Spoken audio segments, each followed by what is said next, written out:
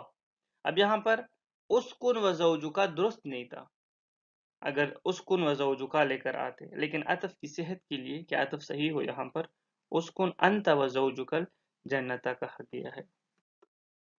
المبحث الثالث فی التقیید بعطف البیان، بحث ثالث اس باب کا اس بارے میں ہے کہ کبھی کبھار کلام کی تقیید عطف بیان کے ذریعے سے کی جاتی ہے۔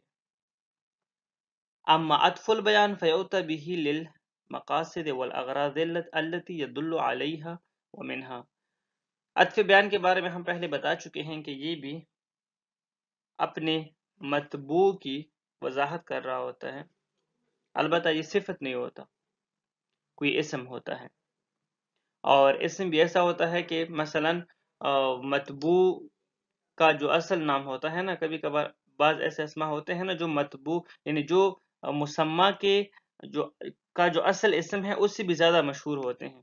بعض افراد کے کچھ نام ہوتے ہیں، کچھ القاب ہوتے ہیں کہ جو صفت بھی نہیں ہوتے وہ نام، اور وہ اس مسمہ کے اصل نام سے بھی زیادہ مشہور ہوں، تو یہ اس طرح کا ایک چیز ہوتا ہے عطف بیان۔ اما العطف البیان فیؤتی به للمقاصد والاغراض التي يدل عليها، تو کچھ اغراض مقاصد ہے جن کی بنا پر کلام میں عطف بیان کو ذکر کیا جاتا ہے، مثلا مجرد توضیح للمطبوع باسم مختص به، کبھی کبھار فقط اپنے مطبوع کی وضاحت کے لیے آتا ہے کہ مطبوع کی وضاحت کرے، باسم مختص به یعنی ایک نام ہے جو اس مطبوع کے ساتھ مختص ہے، البتہ اس مطبوع کا اصل نام بھی نہیں ہے، اس کا اصل نام کچھ اور ہے۔ نحو قولہ تعالی انک بالواد المقدس طوی، سورہ طٰہٰ آیت نمبر 12 ہے،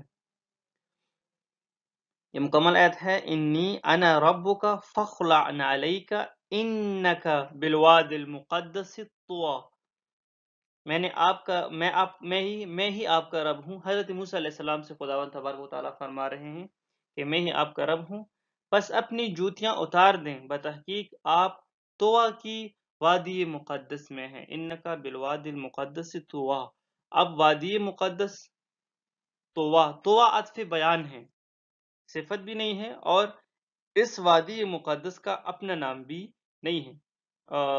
یہاں وادی مقدس کا جو اپنا نام ہے اس کو کوہ سینا بھی کہا جاتا ہے یا وادی سینا، بعض کے بقول یہ کوہ سینا مراد ہے، یہاں پر بالواد المقدس سے مراد یہ جو طویٰ ہے، طویٰ جس کا عطف بیان ہے، اس سے مراد کوہ سینا ہے۔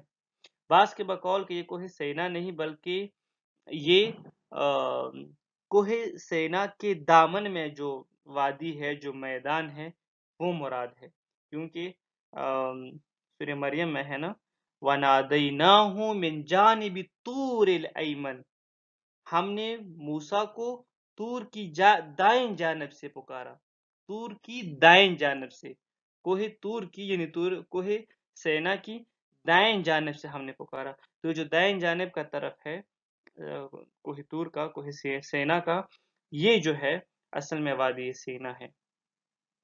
تو ہو سکتا ہے ان دونوں میں سے کوئی بھی مراد ہو، بہرکیف طویٰ اس کا عطف بیان ہے۔ المدح، کبھی کبھار عطف بیان کو کلام میں مدح کے لیے بھی لایا جاتا ہے، نحو قولہ تعالی، جس طرح خداوند تبارک و تعالیٰ کا فرمانا ہے جعل اللہ الکعبۃ البیت الحرام قیاما، المائدہ آیت نمبر 97، اللہ تعالیٰ نے حرمت کے گھر کعبہ کو لوگوں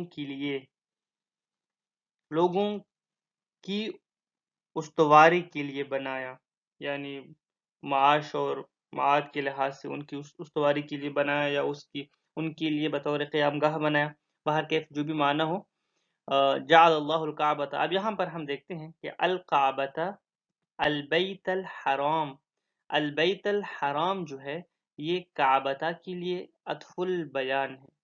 بیت حرام کہا جاتا ہے نا اس کو، یعنی کعبہ کو بیت حرام کہا جاتا ہے. کعبہ اس کا اپنا نام ہے، اور بیت حرام جو ہے یہ اس کا عطف بیان ہے. فالبیت الحرام عطف بیان للمدح، یہ عطف ہے، عطف بیان ہے. اور یہاں پر کیوں آیا ہوا ہے؟ مدح کے لیے، کہ کعبہ کی مدح کی جائے. تخصیصہ ان کان نکرتن، فرماتے ہیں کہ عطف بیان کبھی کبھار تخصیص کے لیے بھی آتا ہے، کہ اپنے مطبوع کی تخصیص کرے اگر وہ ناکرہ ہے. نحو قولہ تعالی، جس طرح کہ خداوند تبارک و تعالی کا فرمانا ہے، وَيُسْقَى مِن مَاءٍ سَدِيدٍ، الابراہیم آیت نمبر 16، اور وہاں اس سے پیپ کا پانی پلایا جائے گا.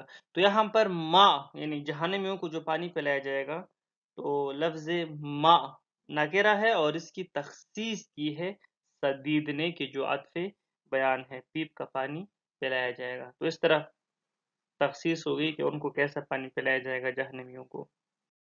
والسلام علیکم ورحمۃ اللہ وبرکاتہ.